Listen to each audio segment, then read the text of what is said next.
4 PM news network में दोस्तों आपका स्वागत है। मैं हूं आपके साथ राशिद जहीर। आजम खां एक घर में घुसे, 15,000 रुपये लूटे और चले आए। ये केस था। 16,000 रुपये शराब खाने से लूटे थे, ये भी मालूम है। भैंस चुराई थी, किताबें चुराई थी। एक केस में उनको जमानत मिल गई है। कितना बड़ा केस है। जज साहब कह रहे हैं कि अजीब लगता है सुनने में भी।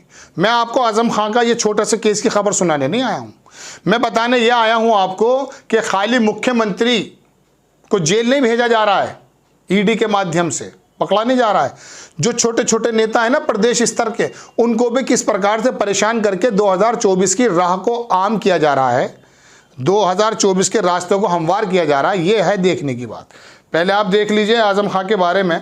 इसे एबीपी ने छापा, आपके पास खबर होगी कि रामपुर की एमपी एमएलए कोर्ट से सपा नेता आजम खां को राहत मिली। अदालत ने डूंगरपुर केस में बुधवार को सुनवाई करते हुए फैसला सुनाया। पेशी के बाद उन्हें वापस सीतापुर जेल भेज दिया।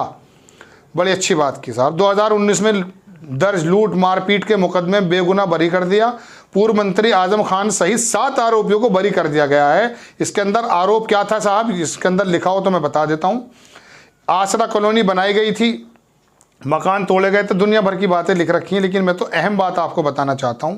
और देखिए अखबार जो है एबीपी का, इसको लिखने में बड़ी दिक्कत पैदा कर रहा है। लंबी लंबी बातें बना रहा है, लेकिन ये नहीं बता रहा कि किस मामले में उसको जमानत हुई है जल्दी से। चलिए, मगर मेरे पास उसकी पूरी डिटेल है, वो मैं आपको दिखाता हूँ। एक साहब ने लिखा कि आजम खान आज केस में बरी हो गए। उन पर घर में घुसकर 15,000 रुपये, इसे दिखाने की जरूरत नहीं। एक बंदा लिखता है 15,000 रुपये लूटने का आरोप है। कोर्ट में दूसरा पक्ष साबित नहीं कर पाया कि उनसे लूट हुई है। जज ने इस मामले को खारिज कर दिया। जो व्यक्ति हर साल लाखों रुपए टैक्स देता हो, वो घर में घुसकर 15,000 रुपये की लूट करेगा। ये सुनने में अजीब लग रहा है। कुछ ऐसी ही लाइन फैसला सुनाते हुए जज ने बोली थी। ये एबीपी नहीं लिख रहा है, लोग लिख रहे हैं। खैर, अभी आजम के वक्त बुरे हैं। उनके खिलाफ किताबें चुराने से लेकर बकरी चुराने तक के मामले दर्ज हैं। केस दर्ज करवाने और करने वाले हकीकत जानते हैं, लेकिन क्या करें, आदेश का पालन तो करना ही पड़ेगा। उत्तर प्रदेश में आजम खां हो, सहारनपुर में हाजी इकबाल हो, मेरठ में हाजी याकूब साहब हो, बहुत सारे ऐसे नेता हैं विपक्ष के जिनके ऊपर किसी न किसी प्रकार के कोई ना कोई मामले बनाए गए या बने। उनको किस प्रकार से प्रताड़ित किया जा रहा है, चुनाव में लड़ने की हालत नहीं छोड़ी जा रही है, ये पूरा देश देख रहा है। ऐसा नहीं है कि हेमंत सोरेन को जेल भेज दिया जा रहा है। केजरीवाल, ममता बनर्जी, अखिलेश यादव और उद्धव ठाकरे और तमाम लोगों को परेशान करें, ऐसा नहीं है। परेशान तो सबको किया जा रहा है जनाब। जो छोटे लेवल के एक माइक्रो लेवल पर काम चल रहा है, माइक्रो लेवल पर। और वो जो स्पोर्ट्स का था बंदा ब्रजभूषण, उसको जो है हटाया नहीं गया, क्योंकि 2, 3, 4 सीटों पर फर्क डालता है। ओम प्रकाश राजभर को प्रधानमंत्री के बराबर में लाके खड़ा कर दिया अमित शाह ने, 1-1.5 सीट पर फर्क डालता है। ये माइक्रो लेवल पे काम चल रहा है। आप सोच रहे हैं कि वो सिर्फ कांग्रेस आई से लड़ रहे हैं, नहीं। वो तो पन्ना प्रमुख जो होते हैं ना इनके, जो वो काम कर रहे हैं, इनके भी पन्ना प्रमुख ये पता कर रहे हैं कि किस प्रकार के नेताओं का सर उठ रहा है, उसको किस प्रकार से ईडी, सीबीआई, पुलिस इससे घेर रहा है। ये ऐसे आरोप लगते हैं, हम अपनी तरफ से नहीं कह रहे, ऐसा विपक्ष का आरोप है। बहरहाल दर्शकों, बात यह है कि जब इतने छोटे छोटे नेताओं को, हालांकि प्रदेश स्तर से बड़े हैं, लेकिन जब इनको भी प्रताड़ित कर करके जेल भेजा जा रहा है, तो बिल्कुल सही लिखा था किसी ने कि सबको जेल भेज के चुनाव लड़ना चाहते हैं मोदी जी। कर दीजिए आप ऐसा काम। पाकिस्तान में फिर भारत में फ़र्क क्या रह जाएगा, वहाँ भी यही चल रहा है। वहाँ भी ऐसा ही चल रहा है दर्शकों, जैसे कोई हड्डी नहीं डाल दी जाती है और कुत्ते उसको भंबोड़ते हैं। पाकिस्तान की बात कर रहा हूँ, नाराज मत होइएगा, कोई मुकदमा करने की कोशिश भी मत कीजिएगा, बहुत संभल के एविडेंस के साथ बोल रहा हूँ।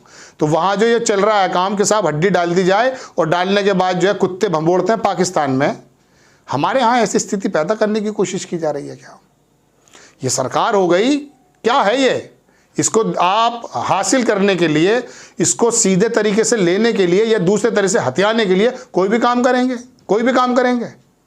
आप आजम खां को 15,000, एक मुकदमा तो आपको बताऊं, 16,000 रुपये शराब खाने से, शराब की दुकान से वजीर रहते हुए आजम खान ने अपनी बीवी के साथ प्रोग्राम बनाया, चलो लूटने चलते हैं शराब की दुकान।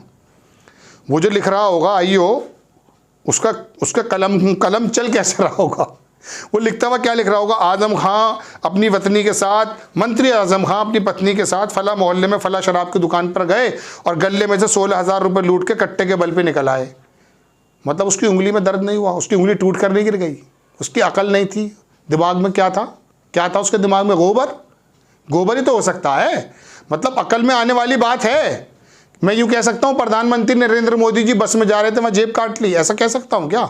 नहीं कह सकता ना, फिट ही नहीं बैठ रहा है जुर्म फिट ही नहीं बैठ रहा भाई। तो आप कौन कौन से जुर्म फिट बिठा रहे हैं आजम खान पर? अब वो बार बार कह रहे हैं, अभी देखिए मध्य प्रदेश में क्या हुआ, 3 मकान भेज देते शिवराज मामा ने, तुड़वा दिया मकान, पता चला कि वो तो हुआ ही नहीं, थूका ही नहीं था यात्रा में। अब शिवराज चौहान का मकान खुद छीना जा रहा है वहाँ पर। जैसी करनी वैसी भरनी, ना माने तो करके देख, और जन्नत भी है दोज़ख भी है, ना माने तो मर के देख। आपको खबर कैसी लगी अपनी राय कमेंट्स बॉक्स में ज़रूर दीजिए। चैनल को सब्सक्राइब कीजिए, शेयर कीजिए। नेक्स्ट टाइम मैं किसी खबर के साथ हाजिर होता हूँ। जय हिंद।